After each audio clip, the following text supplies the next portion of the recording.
Good day po mga bayang karerista. September 17, 2025, Wednesday at Metro Turf Club. Start time at 5 p.m.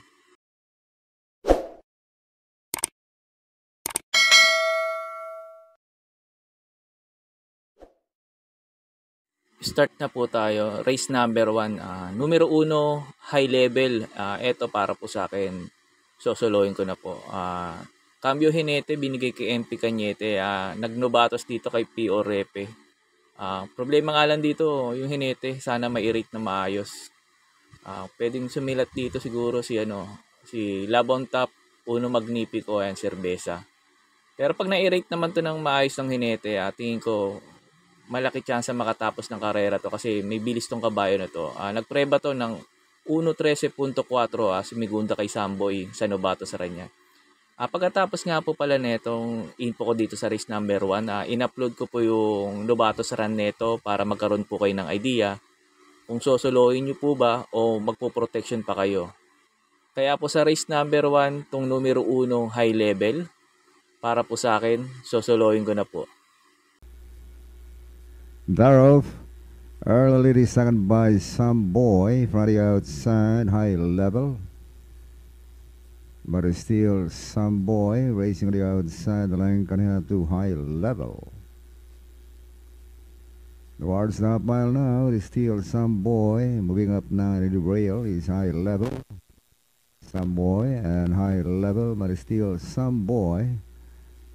A line can have two high level, and as they round the last 600 now, still some boy racing the outside by half a length down from the inside is high level. Towards the last 400 now, still some boy racing the outside by half a length over high level, and 300 to go. Some boy leads by some 2 lengths now, followed by high level. And down to the finish now, still some boy leads by some 3 lengths now over high level. And at the line, it's some boy. High level.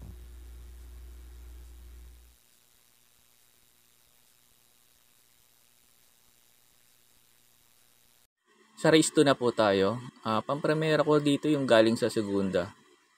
Numero 2, Ma'am Jen. Ito, wala kasi akong gaano nakikita mabilis eh. Wala na sila 1 for the road. Pag ito nauna at hindi nila hinabol, tingin ko malaki chance makatapos ng karera ngayon to. Itong numero 2, Ma'am Jen. Second choice ko po yung Dirimating Kabayo. Numero 7, Manila Boy. Ito, sakali namang habulin nila si Ma'am Jen sa unahan, tingin ko ito pwede makinabang. Itong numero 7, Manila Boy. Third choice ko po yung nagbabalik na numero 4, Steady Cat. Ito, tinerd choice ko lang kasi nga galing sa bakasyon. Pero pag meron tong kabayo na to, tingin ko may panalo rin to dito kasi mababa rin sa laban to. Itong numero 4, Steady Cat. Kaya po sa race number 2, pang-primera ko po yung numero 2, Ma'am Jen. Second choice ko po yung numero 7, Manila Boy. Third choice ko po yung numero 4, Steady Cat. Sa race number 3 na po tayo. Pang-primera ko po dito yung Dibanderang Kabayo, yung numero 4, Catania. Ito mababa na sa laban. Sa mga nagtitipid, pwede nyo soloin. Itong numero 4, Catania. Ang problema lang dito, yung salida nito, hindi katulad yung dati nito na maganda manalida to eh. Pero ngayon, di ganun kaganda magsalida. Baka mapahirapan ni Mount Citadel sa unahan. Kaya naglagay ako ng protection yung numero 1, enough is enough. Sakali naman talagang mahabol talaga ni Mount Citadel to sa una na mapahirapan. Tingin ko ito pwedeng makinabang to numero 1. Enough is enough. Kaya po sa race number 3, pang-primera ko po yung numero 4, Catania. Second choice ko po yung numero 1, enough is enough. Sa race number 4 na po tayo. Dito sa race number 4, marami mabibilis. Sila Tokyo Rumba, Sneaky Eye, and Quincy, and Bonnie Avenue. Si Bonnie Avenue naman pwede namang isabay ito. Kaya pang-primera ko rito yung Dirimating Kabayo at pwedeng makasabay. Yung numero 7, So Humble. Ito, lasaran nito, maganda na tinakbo nito. Tapos hindi pa rin binitawan ni J.A. Guse. Tingin ko may panalo dito to. Itong numero 7, So Humble, baka pumabor pa sa kanya. Second choice ko po yung numero 9, Bonnie Avenue. Ito, bigyan lang ng importansya ng may-ari to. Tingin ko may panalo dito to. Sana ilaban nung may-ari. Tapos gilid huko pa sa kay. Tingin ko baka ilaban. Pero sana bigyan ng importansya. Tingin ko may panalo pa talaga rito to. Numero 9, Bonnie Avenue. Third choice ko po yung numero 4, Lucky Fortune. Tingin ko may pwede rin makapanood ng laban to. Itong numero 4, Lucky Fortune. Kung may puhunan pa kayo, pwede nyo pang sama yung numero 10, footnote. Tingin ko baka may pag-asa rin madihado rito to. O may panalo rin to dito. Itong numero 10, footnote. Pero pinili ko yung tatlo. Kaya po sa race number 4, pang-primera ko po yung numero 7, So Humble. Second choice ko po yung numero 9, Bonnie Avenue. Third choice ko po yung numero 4, Lucky Fortune. Sa race 5 na po tayo. Pang-primera ko dito yung numero 6, Gold Digger. Kasi baka pumabor sa kanya yung laban sakali maghabulan si My Diamond sa si Kipitaki. Tingin ko papabor dito sa numero 6, Gold Digger. Second choice ko po yung numero 5, Sting. Ito maganda lang isalida. Tingin ko may panalo dito to. Yung numero 5, Sting. Basta maganda lang isalida na ito. Third choice ko po yung numero 1, Monument. Ito gusto ko pwesto niya, numero 1, Monument. Kasi si Monument, laging nasa balya, takbo nito eh. Tingin ko, may panalo rin to dito, itong numero 1, Monument. Kaya po sa race number 5, pang-primera ko po yung numero 6, Gold Digger. Second choice ko po yung numero 5, Sting. Third choice ko po yung numero 1, Monument. Sa race number 6 na po tayo. Pang-primera ko rito yung numero 8, Artseb.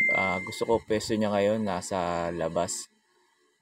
Last run nito hindi lang binigyan ng importansya to eh. Last run nito kala make or break.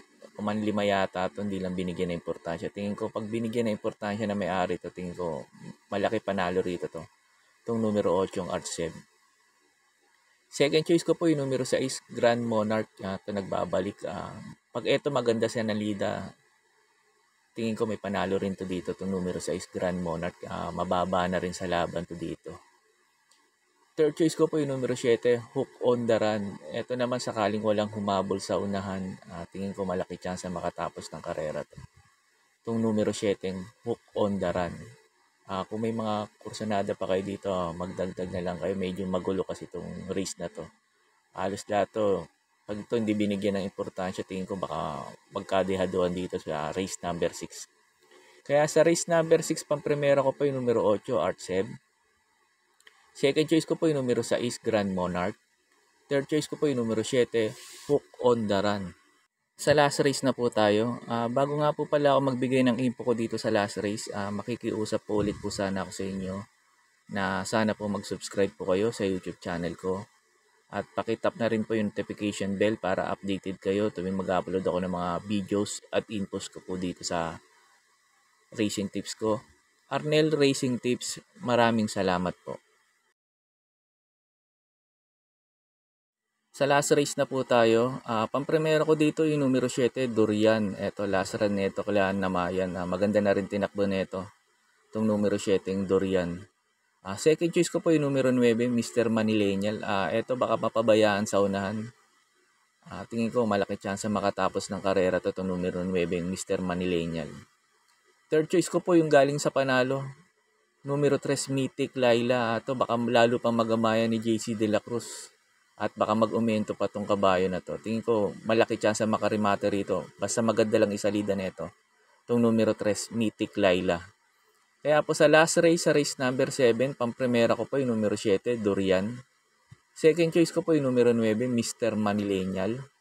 Third choice ko po yung numero 3, Mythic Laila. Yun lang po, and good luck and happy racing po mga bayang karerista. Pagkatapos nga po pala nito yung mga pa-shoutout nyo po.